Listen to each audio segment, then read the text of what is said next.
Hello everyone. Welcome to our YouTube channel achievers point physical education. तो आज इस video में हम बात करने वाले हैं रिलायबिलिटी एंड वैलिडिटी की, जो कि रिसर्च का एक बहुत ही अच्छा टॉपिक है। यहाँ से बहुत सारे क्वेश्चंस बनते हैं और मोस्टली जो हमारे अनसीन पैसेजेस होते हैं, कॉम्प्रिहेंशन पैसेजेस, उसमें रिलायबिलिटी एंड वैलिडिटी क्वेश्चंस हमें देखने को मिलते हैं नेट के अंदर। तो आइए शुरू करते हैं। तो सबसे पहले देखते हैं रिलायबिलिटी। रिलायबिलिटी क्या है?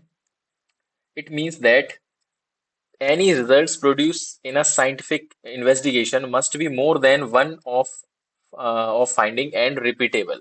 तो ये जो repeatable वर्ड है, इसको फोकस में रखना है। तो इनका इसका मतलब क्या है कि रिलायबिलिटी हम किसी चीज की तभी बोल सकते हैं जब जो हमारे रिजल्ट्स हैं वो बार बार रिपीट हो रहे हो, या फिर बार बार सेम रिजल्ट आ रहा हो, कंसिस्टेंट रिजल्ट आ रहा हो किसी चीज का।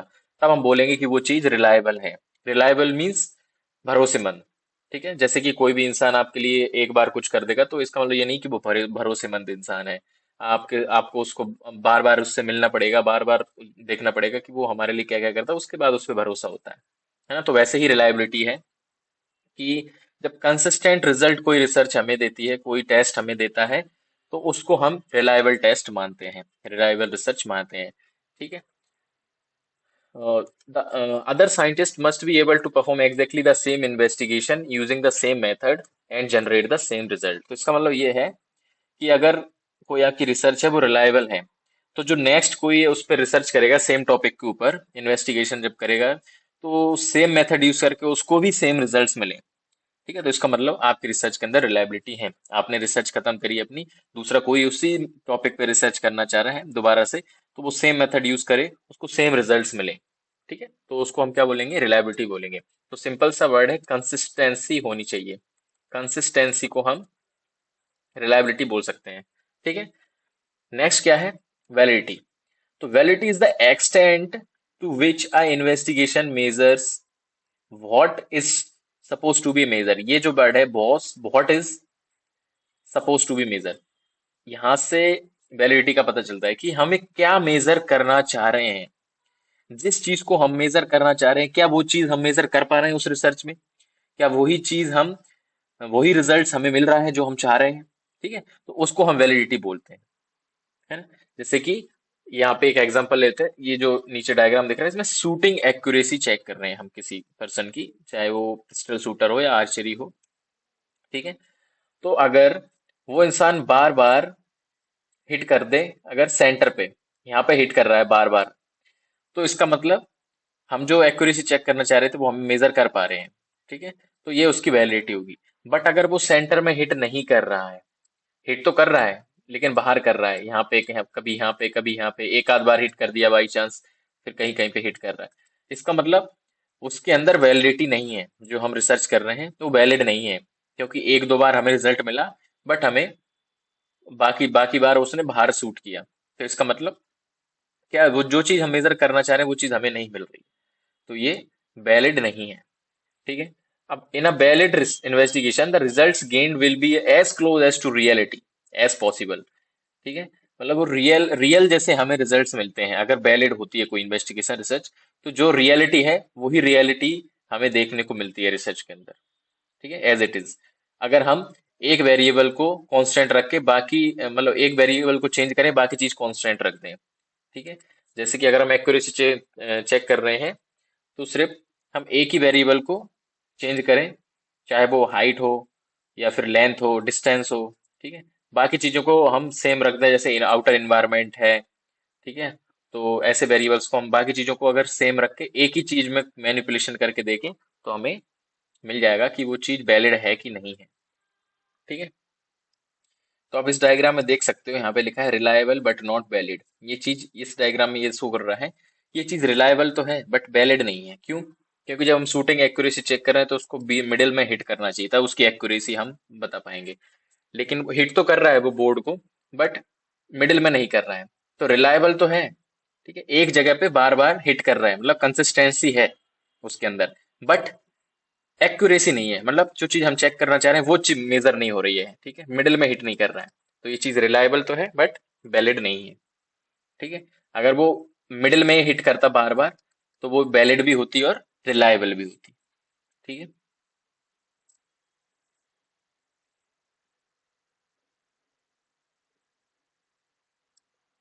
तो यहाँ पे हम एक एग्जांपल ले लेते हैं, जैसे कि हम कोल्ड ड्रिंक्स का इफेक्ट देखना चाहते हैं किसके ऊपर, ओबेसिटी के ऊपर, कि जो कोल्ड ड्रिंक्स होती हैं बच्चों की डाइट में वो ओबेसिटी पे इफेक्ट करती हैं कि नहीं, ओबेसिटी पे इफेक्ट होता है कि नहीं। तो हमने 10 बच्चों को कोल्ड ड्रिंक्स दी, एक महीने तक कोल्ड ड्रिंक्स उनकी डाइट में ऐड करी, तो उनसे हमें पता चला कि बच्चों का वेट गेन हुआ। ठीक है, बच्चों में वेट गेन हुआ, तो हमें रिजल्ट्स तो मिले कंसिस्टेंट, 10 के 10 बच्चों का वेट इंक्रीज हुआ। ठीक है, एक एक 2-2 3-3 किलो सबका बढ़ गया वेट। ठीक है, तो ये रिलायबल तो है कि कोल्ड ड्रिंक्स पीने से बच्चों का वेट बढ़ रहा है। बट क्या हम सिर्फ उससे पता कर सकते हैं कि बच्चों के अंदर ओबिसिटी हो रही है कि नहीं। ठीक है, कि हो सकता है कि वो अपनी कोल्ड ड्रिंक्स के साथ साथ कुछ और भी चीजें खा रहे हों जो हमें पता नहीं चल रही हूँ, कुछ बाहर का फास्ट फूड वगैरह ले रहे हो कोल्ड ड्रिंक के साथ, तो उनसे भी उनका वेट बढ़ रहा हो, है ना। तो हमें क्या करना पड़ेगा, अगर हमें वैलिडिटी चेक करनी है तो बाकी चीजों को कांस्टेंट रखना पड़ेगा, सिर्फ एक चीज में फोकस करना पड़ेगा और बाकी चीजों को सेम रखना पड़ेगा। जैसे उनकी डाइट है, 10 बच्चों को सेम डाइट देनी पड़ेगी। ठीक है, अगर उस पे हमें इफेक्ट, हमारे हमें वैलिडिटी चेक करनी है कि हम जो चीज मेजर कर रहे हैं वो हम एक्यूरेटली मेजर कर पा रहे हैं कि नहीं। तो उसके लिए हमें क्या करना पड़ेगा, बाकी वेरिएबल्स को सेम रखना पड़ेगा, उसकी डाइट, उसकी लाइफस्टाइल, उसकी एक्टिविटीज। 10 के 10 बच्चों को एक महीने तक सेम डाइट देनी पड़ेगी, सेम एक्टिविटीज करानी पड़ेंगी, सेम सेम चीजें फॉलो करानी पड़ेंगी एक्सेप्ट कोल्ड ड्रिंक। ठीक है, बस कोल्ड ड्रिंक हम देते रहेंगे उनको। तो उससे हमें पता चल जाएगा कि हमारी रिसर्च, हमारा जो इन्वेस्टिगेशन है वो वैलिड है कि नहीं है। ठीक है, तो हमें क्या समझ में आया कि रिलायबिलिटी मींस कंसिस्टेंट रिजल्ट। किसी चीज का अगर हमें कंसिस्टेंट रिजल्ट मिल रहा है, फाइंडिंग्स मिल रही हैं, तो वो हमारी रिलायबिलिटी है।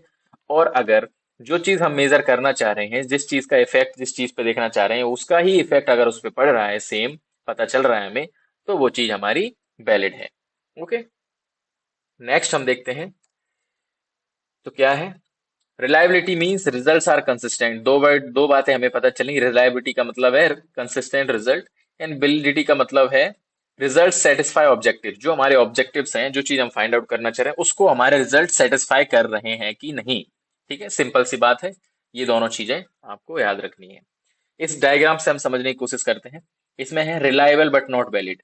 ये हम एक्यूरेसी चेक कर रहे हैं एक आर्चर आर्चर की। तो इसमें क्या है, ये देखो बार बार हिट कर रहा है एक ही जगह पे। ठीक है, तो ये कंसिस्टेंट रिजल्ट तो दे रहा है, बट यहाँ पे हिट नहीं कर रहा है। अगर यहाँ हिट करेगा तब वैलिड माना जाएगा। तो हम उसकी शूटिंग एक्यूरेसी चेक नहीं पा रहे हैं, बट रिजल्ट्स कंसिस्टेंट मिल रहे हैं कि वो बोर्ड को हिट कर रहा है। इसमें वैलिड बट नॉट रिलायबल, इसमें देखो एक बार बीच में लगा है। ठीक है, तो ये वैलिड तो है, लेकिन एक बार रिजल्ट मिलने से हम उसको क्या कर सकते हैं, रिलायबल नहीं बोल सकते। तो हमें क्या करना पड़ेगा, कंसिस्टेंट रिजल्ट चाहिए, तब वो वैलिड और रिलायबल दोनों होगा। ठीक है, तो ये वैलिड है बट रिलायबल नहीं है। लेकिन इसमें देखो वैलिड एंड रिलायबल दोनों है, क्योंकि बार बार सेंटर पे हिट कर रहा है, एक्यूरेट भी है और कंसिस्टेंट रिजल्ट भी है। ठीक है, बार बार एक ही जगह पे हिट कर रहा है, तो ये चीज वैलिड भी है और रिलायबल भी है। ठीक है, नेक्स्ट हम बात कर लेते हैं अब क्वेश्चन की क्वालिटेटिव रिसर्च की बात कर लेते हैं। क्वालिटेटिव रिसर्च में हम मोस्टली क्या करते हैं, सर्वेस करते हैं। ठीक है, तो क्वालिटेटिव रिसर्च में हम क्या क्वेश्चनियर बनाते हैं, इंटरव्यूज लेते हैं, और सब्जेक्टिव हम क्वेश्चंस, हमें आंसर्स रिजल्ट्स मिलते हैं। तो इसमें क्या हो, तो इसमें क्या है, देखो getting the same results if the same questionnaire was administered again and again in the same condition. मतलब एक क्वेश्चनियर दिया हमने, ठीक है, ग्रुप ऑफ पीपल्स को या एक सेम पर्सन को, उसको सेम कंडीशन में अगर बार बार एक ही क्वेश्चनियर दिया जाए और बार बार सेम ऑप्शंस वो टिक करे या सेम आंसर्स हमें दे, तो इसका मतलब हमारे जो क्वेश्चनियर उसके अंदर रिलायबिलिटी है, कि बार बार हमें सेम आंसर्स मिल रहे हैं उस सब्जेक्ट के थ्रू। तो ये हमारा क्वेश्चनियर रिलायबल हो जाएगा। बट वैलिडिटी कैसे होगी, validity is the degree to which the question measures what analyst intending to measure. कि क्वेश्चनियर के अंदर वैलिडिटी तब जब होगी जब हम जो चीज मेजर करना चाह रहे हैं वही मेजर हो, मतलब जिस चीज के बारे में हम उससे पूछ रहे हैं वही आंसर हमें मिले। ठीक है, अगर वो आंसर्स नहीं मिल रहे हैं जिस चीज के बारे में हम रिजल्ट्स फाइंड आउट कर रहे हैं, जैसे कि हम उसका मोटिवेशन चेक कर रहे हैं, बट मोटिवेशन से रिलेटेड हमें आंसर नहीं मिल रहे हैं।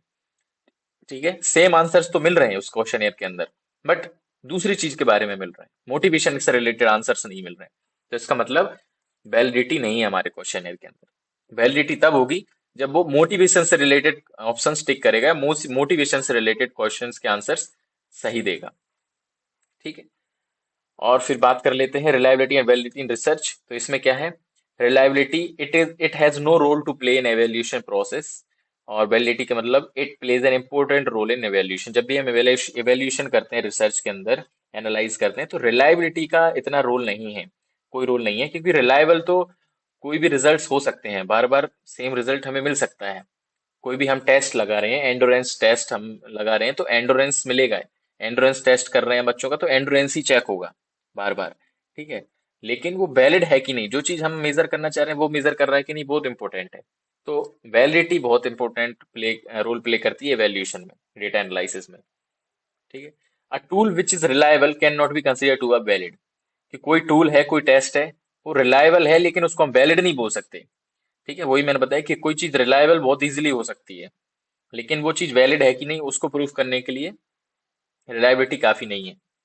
ठीक है, बट अगर कोई टूल वैलिड है तो उसको हम रिलायबल बोल सकते हैं, क्योंकि वैलिडिटी अगर उसके अंदर है, जो चीज हम मेजर करना चाह रहे हैं वो चीज मेजर हो रही है, तो इसका मतलब वो रिलायबल भी है। ठीक है, और नेक्स्ट है it is easy to measure reliability. Reliability measure करना इजी है, कोई भी टेस्ट लगा के देखो, अगर बार बार सेम रिजल्ट मिल रहे हैं हमें, बार बार हर बच्चे का रिजल्ट अच्छा आ रहा है, सेम आ रहा है, तो इसका मतलब वो रिलायबिलिटी है। या फिर एक ही बच्चे को बार बार अगर हम वो टेस्ट करा रहे हैं, आज कराया, कल कराया, परसों कराया, तीनों दिन उसका अगर सेम रिजल्ट मिल रहा है सेम कंडीशन में, तो रिलायबिलिटी है। बट वैलिडिटी को मेजर करना थोड़ा सा कॉम्प्लिकेटेड टास्क है, क्योंकि वैलिडिटी को मेजर करने के लिए हमें बहुत सारे एनालिसिस करने पड़ते हैं, बहुत सारी चीजों को कांस्टेंट रखना पड़ता है, और ये देखना पड़ता है कि जो चीज हम मेजर कर रहे हैं वही चीज हमें फाइंड आउट कर पा रहे हैं कि नहीं।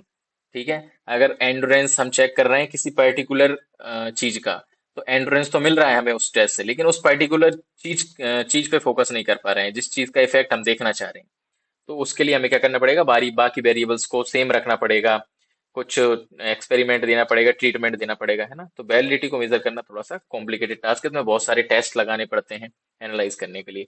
ठीक है, तो ये था रिलायबिलिटी एंड वैलिडिटी का कॉन्सेप्ट।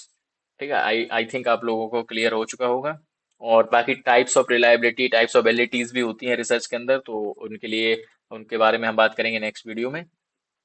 ठीक है, thank you for watching this video, and please like share and subscribe our channel.